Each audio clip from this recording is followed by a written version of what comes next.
Olá, bem-vindas e bem-vindos a mais um episódio de quinta aqui no Investidor em Foco, que hoje vai falar de consumo consciente. Faz bem para o planejamento financeiro, para o planeta e para os seus investimentos. Esse episódio faz parte dessa série de principais dúvidas sobre planejamento financeiro que a gente começou na semana passada e está trazendo todas as quintas aqui para vocês. E eu vou começar com uma frase da Ana Leone, que na verdade é um trava-língua, Ana Leone. É possível consumir sem que o consumo nos consuma? Eu estava treinando aqui para não errar. É possível, e é isso que vocês vão descobrir nesse episódio, gente. Bem-vinda! Muito obrigada mesmo. Ju, Oi, tá gente, por aí? Bom dia. Tudo bem? Bom dia. Tudo bom? Bem-vinda de volta. Obrigada. Martim, cadê você? Eu tô aqui também. Bom dia, boa tarde, boa noite para todos aqueles que nos ouvem também. Prontos para falar sobre o consumo. O bendito furo entre as mulheres, Martim. É, o Martim. É verdade. Bom, gente, essa nossa pauta, ela abrange vários pontos diferentes. A gente pode ficar um dia inteiro falando disso aqui, mas eu queria começar trazendo um ponto polêmico. Vocês entendem, acho que esse vai para a Ana aqui primeiro, se é o consumismo que deixa as pessoas tão endividadas ou são as escolhas de consumo que elas fazem para si? Olha, boa, hein? Acho que é um pouco de cada coisa, né? Eu costumo dizer um pouco de cada tudo, porque no fim, assim, obviamente existe a frequência e existe o consumo errado mesmo, equivocado. Mas eu acho que uma coisa que para mim é muito mito, assim, é a gente achar que só as pessoas que têm uma renda que é mais comprometida com o orçamento cotidiano, que são pessoas que se endividam. A gente tem pessoas que têm renda muito boa, né, que estão lá no topinho da pirâmide e que elas têm uma questão aí de gestão equivocada das suas finanças e as levam ao endividamento.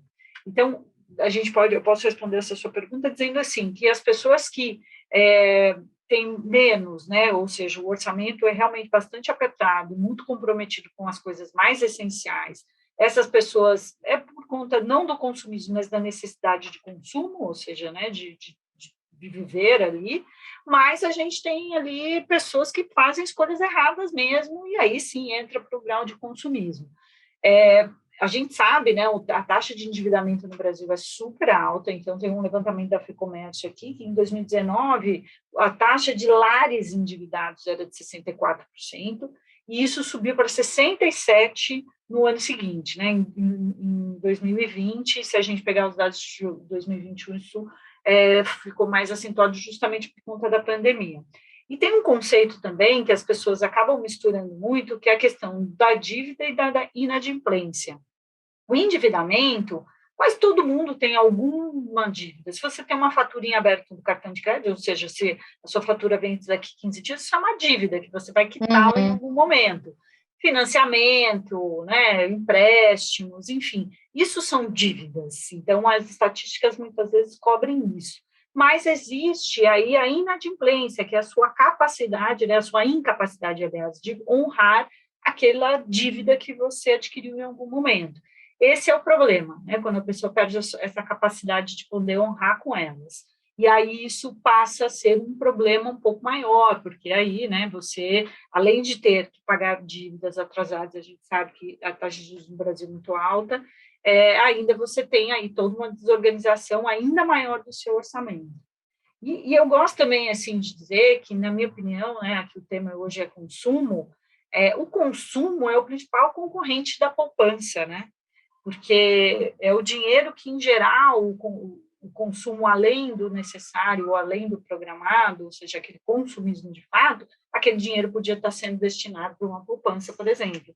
Então, a gente às vezes acha o concorrente, né? O concorrente é o produto do lado, mas que nada, o concorrente pode ser justamente o consumo e não a poupança, né? Esse dinheiro da poupança das pessoas. Deixa eu só fazer um comentário, Ana, porque é o seguinte, eu contextualizar a palavra poupança, né, que muitas vezes, mas muitas vezes mesmo, as pessoas acham que quando a gente fala de poupança, a gente está falando da caderneta de poupança, do investimento em poupança, e não é isso, né? Poupança é um conceito econômico que é a parcela não consumida da renda, conforme você colocou, né? Então, só para evitar que quem está ouvindo Até porque a gente não interprete de outra recomenda forma. poupança, né, Exato. Martim?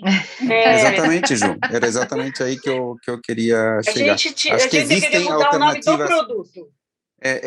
Pode ser. Existem alternativas melhores do que a poupança, com o mesmo nível de risco, com características muito semelhantes, bem melhores, né, Ju? A poupança está aposentada. Pois é. Isso. É que tem o mito, né, de que o Itaú só recomenda poupança. Então, achei importante pontuar aqui. Enfatizar. É o ato de poupar. Então, vamos colocar isso boa. Vamos colocar em outro tempo verbal. Mas eu voto também em mudar o nome da caderneta.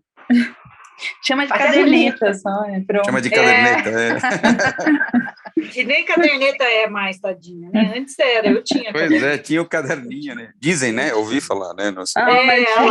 Martinho. Lá vem os jovens emprestarem. Acho que a nossa próxima pergunta aqui é: o consumo, até ouvindo a Ana Martim falando, ele pode ser um problema, assim, para muita gente, né? Mas não tem como negar que comprar é muito bom, né? Queria que a gente falasse um pouquinho disso, Ana. Olha, eu acho uma delícia, né? É muito bom, porque o consumo, quando você consome alguma coisa, é o próprio a palavra, né? Você está consumando alguma coisa, ou seja, você está ali, né, realizando alguma coisa que você conquistou. No final, a gente trabalha, eu falei isso 1 milhão de vezes aqui, né? A gente não ganha dinheiro para colecionar, a gente ganha dinheiro para viabilizar coisas que a gente quer, e o consumo é uma delas. A questão é quando a gente privilegia mais isso e destina o nosso dinheiro muito mais para esse consumo, que não vai trazer um bem-estar para a gente, não vai resolver a nossa vida, sabe? Uma blusinha nova é bacana, é legal, mas ela não vai resolver a nossa vida, ela vai ter ali um tiro curto, vai ser uma coisa legal que você vai usar, mas talvez não é uma coisa que te traga um bem-estar, né, muito prolongado. O que precisa, eu acho que medir é um pouco isso, as motivações do consumo, que eu acho que isso é uma coisa importante, a gente pensar muito sobre isso, mas tem também essa questão do porquê que você está comprando aquilo, né? Para que aquilo te serve? Ele vai trazer algum benefício? Você está vivendo ali por uma pressão, né? Você está consumindo para suprir alguma coisa, alguma angústia? Enfim, o consumir é a materialização daquilo que você produz, daquilo que você realiza, você consegue mostrar, né? E você consegue usufruir daquilo. É muito bom, é o benefício e o prazer. O consumo é o prazer, o investimento é o benefício. Então, a gente tem que saber medir essas duas coisas, porque também a gente não pode achar que é a pior coisa do mundo, que a gente tem que consumir só por necessidade, porque também não é bem por aí, né? Não é mesmo, e acho também que toda a questão das redes sociais, por exemplo, amplificou a forma como muitas pessoas querem exibir seu padrão de consumo, né? Então, você vê muita gente postando, ou repostando compras, ou ele comprando, ou indo num restaurante, ou viajando. Muitas vezes, isso gera uma vontade de algumas pessoas de equilibrarem, de estarem dentro de um parâmetro, às vezes, ou de um padrão até acima daquilo que é o padrão natural de consumo dessa pessoa, né? Isso pode levar, de fato, a problemas financeiros importantes, né? E inclusive provocar ansiedade nas pessoas que acompanham isso e que já têm essa inclinação para o consumo, né? A gente até fez, né, um episódio aqui do podcast que o nome era isso, assim, você é o que você consome, você é o que você compra, né? Você é o que você compra. O que era o título. Porque você tem muito essa coisa do que você expõe, né? O que os economistas chamam até de bens posicionais, que, assim, tem uma calça jeans, mas tem a calça jeans, né, daquela supermarca, aquilo vai te posicionar em algum lugar da pirâmide social, isso é importante para nós seres sociáveis, né, mas, de novo, isso não pode te consumir, é a frasezinha lá do começo, né, Quando isso começa a ser a sua prioridade absoluta e todo o resto fica em segundo plano, aí a gente começa a ver que tem um probleminha aí que talvez precisa ser investigado de uma maneira um pouco mais profunda. Mas você tocou num ponto importante, Ana, essa questão do status. E aí queria trazer um ponto para a gente discutir, que é alguma mudança geracional que tem se percebido a respeito disso. Essa motivação do consumo saindo do status para o bem-estar.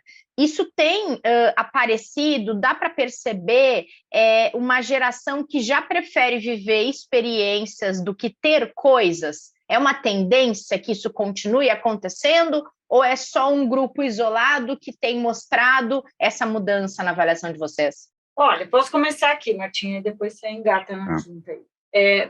Tem uma coisa interessante que eu estava numa palestra sobre tendências e falando sobre justamente essa mudança de comportamento social, que é isso que a gente está vendo. Se a gente olhar até mesmo a educação financeira, as finanças, a gente está vivendo uma mudança do comportamento da sociedade em relação às finanças. Há um estado de consciência maior, a gente está falando mais do assunto, coisa que não acontecia lá em 2000 e 2005, por exemplo, só para citar um tempo aqui. E aí, quando você analisa tendências, sempre uma nova tendência que surge, ela fica na geração sanduíche ali, né? Porque tem uma geração anterior que tem um determinado comportamento e valoriza certas coisas, depois você começa a ver esse comportamento mudar. Aí chega uma nova geração que já vem ali, né, com esse novo modelo de pensamento, com esse novo comportamento. Quando a gente está falando de consumo, é isso que a gente está vendo. A gente está vendo uma geração anterior em que os bens eram era mais legal você ter, né, do que você viver, ou as experiências elas passam a ser mais valorizadas. Mas quando a gente olha essa linha do tempo, sempre vai haver um comportamento residual. Então, ou seja, eu, por exemplo, eu gosto de coisas, então a minha geração, lá dos meus 20 e poucos anos, era dessa coisa do ter, do conquistar, etc. E agora eu estou presenciando uma geração do experimentar, né, do viver. Então, eu estou no meio disso, né? Eu estou vivendo aí um comportamento residual do meu passado e estou já dentro de uma tendência que possivelmente ainda vai ser mais acentuada no futuro. Então, olhando bem essa motivação de consumo, eu acho que está acontecendo. Não sei o que você acha, Martim. Eu acho que é exatamente isso que colocou, e acho que as gerações, de alguma forma, têm comportamentos que têm tendências cíclicas, de fato, né? Porque se a gente fala que você, que somos geração X, por exemplo, você pega a geração anterior dos baby boomers, tinha uma dinâmica também dos momentos de aproveitar a vida mais do que bens, né? Então, falando do Silent Generation, que é uma geração, basicamente a geração de Woodstock, né? Do surgimento dos direitos sociais, do rock and roll, que tinha uma pegada menos de bens. Depois aparece, de fato, a geração X, que tem uma dinâmica até porque a geração X, ela tem as suas origens nos anos 70, 80, basicamente na crise do petróleo, um momento bastante difícil para a economia também. A geração X, em alguns momentos, ela surge querendo ter algo de bens e estabilidade, alguma coisa nesse sentido, tá? A geração Y, cuja origem, digamos assim, os primeiros anos dela são momentos bastante positivos para a economia, né, mundial, digamos assim, ela acaba valorizando momentos. A gente vê esse vínculo entre gerações que aparecem em determinados momentos mais positivos da economia mundial, elas têm uma preponderância a priorizar, de alguma forma, o bem-estar, o momento, a vivência. Aquelas que têm as suas origens, seus fundamentos, em momentos de mais dificuldade, provavelmente acabam valorizando mais a estabilidade de alguns bens, tá? Lembrando que o Y, os millennials já não são a última geração, já tem uma geração aí que já está se tornando adulta em alguns casos, que são os Zs, né?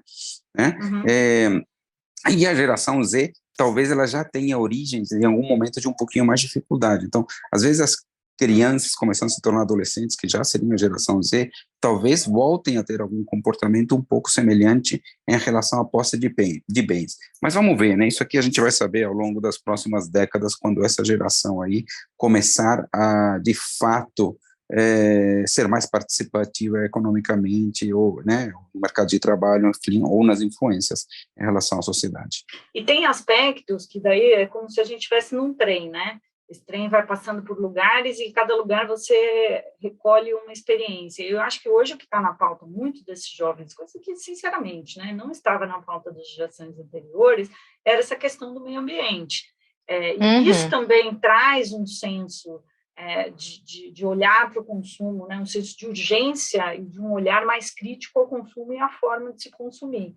Então, e o que você está consumindo, né, Ana? E que destino que você está dando àquilo que você está consumindo. É assustador, né? Assim, eu gosto de definir que a gente consome por 3 motivos: por necessidade, por prazer e por conveniência. A gente precisa dessas 3 coisas. A gente precisa comer, mas a gente também quer ir num restaurante legal, né, para ter um pouquinho de prazer, mas a gente não pode ficar pedindo comida pelo aplicativo o tempo inteiro.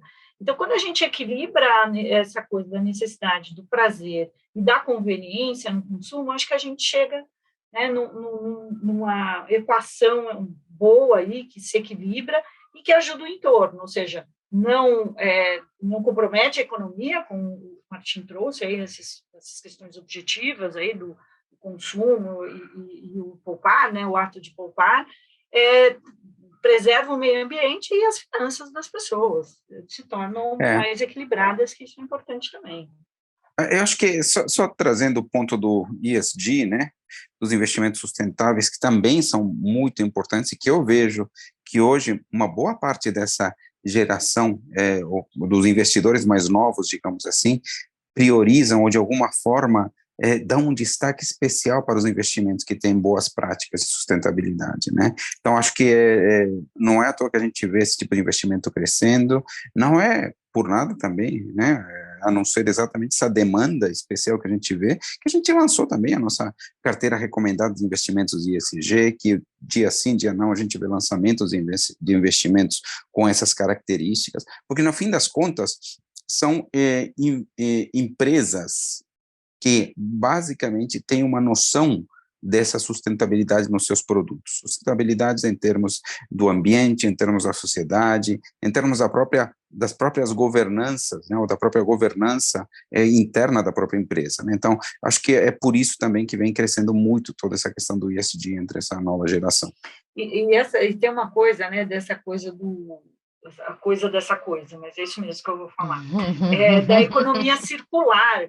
Pensa só, né, coisas que, quando eu estava lá no começo, começando a minha carreira e tal, as coisas que eram valorizadas, e hoje naquela época era impensável imaginar que seria muito mais cool você andar de bike do que andar de carro, né? Poxa, o carro era um símbolo de conquista muito grande, e hoje, para as novas gerações, poxa, quem anda de bicicleta aí está trazendo muito mais do que só um meio de locomoção, está trazendo à tona um estilo de vida, uma consciência diferente do que se tinha no passado. O consumo de hoje, os brechós, o segunda mão, né, o escambo, os desapegos, são práticas, aluguel, o compartilhamento. Para que você precisa ter 10 carros, sendo que você pode ter 1 e 10 usando? Então, todas essas coisas aí, essas tendências, que não são nem mais tendências, né? São coisas que já estão instaladas aí no nosso jeito de consumir, é muito interessante. E era impensável, né? Alguns anos atrás, a gente olhar para esse futuro e imaginar que ia ser assim. Então, isso também mostra um pouco como a gente está olhando para o consumo de uma maneira muito mais, muito diferente, e traz essa coisa da sustentabilidade, né?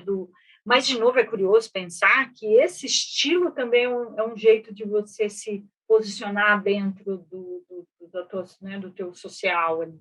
Porque hoje, se é mais legal você andar de bicicleta ou de carro, também é um jeito de você levar as pessoas a terem esse mesmo comportamento, essa mesma mudança de comportamento social, só que, nesse caso, a gente está vendo por um caminho bem mais positivo do que a gente viu em alguns outros momentos. A gente falou lá na abertura, né, do consumo consciente ser bom, assim, para o bolo, sobre o planeta, e a gente está falando aqui, então, que ele também precisa ser sustentável no longo prazo, é isso? Eu entendo que sim, viu, Ju? É o seguinte, quando alguém adota um padrão de consumo superior àquilo que a sua renda lhe permite, isso pode ser feito de uma forma temporária, por uma janela de tempo, mas não de forma indefinida. Então, se a pessoa está consumindo mais do que pode, em algum momento um ajuste vem, né? Seja porque ela tem problemas de crédito, ou seja porque ela compromete a sua aposentadoria. Então, aí, basicamente, podemos dizer que o padrão de consumo era insustentável, ou seja, não seria sustentado por si só, né? E isso é muito difícil. Quando uma pessoa tem que adaptar ou reduzir seu padrão de consumo, isso é bastante complicado, né? Quer dizer, se existe, por exemplo, a aversão a perdas nos investimentos, né? O investidor, quando perde alguma coisa, quando seus investimentos caem, se desvalorizam, ele sente uma dor. De fato, quando precisa reduzir o seu padrão de vida, tem um problema também, né? Então, acho que o planejamento financeiro, de alguma forma, deveria tentar ajudar a que o padrão de consumo fosse o mais estável ao longo do tempo, né? Se possível, mirando e pensando muitos anos para frente, de alguma forma que você reduz um pouco seu consumo presente, não deixa de consumir, obviamente, né? Mas não compromete os seus investimentos ou aquilo que vai te garantir, de alguma forma, um padrão de consumo também lá na frente. Então, acho que a sustentabilidade, no meu entender, também está ligado a isso, ou seja, planejamento financeiro tem uma dimensão importante de sustentabilidade, né? Comentando outra coisa aqui importante aqui que a gente falou, a gente se acostumou ao longo do tempo, né? Muitas pessoas falaram que se não há consumo, não há crescimento, né? Porque sei lá, a economia não se movimenta, né? As empresas não vendem, então é preciso consumir. Essa é uma visão um tanto parcial, tá? E não é embasada pela teoria econômica tradicional, né? Então, acho que os modelos de crescimento econômico dizem que existe uma taxa ótima, né, que equilibra aqui poupança, portanto, quanto que as pessoas guardam com quanto que elas consomem.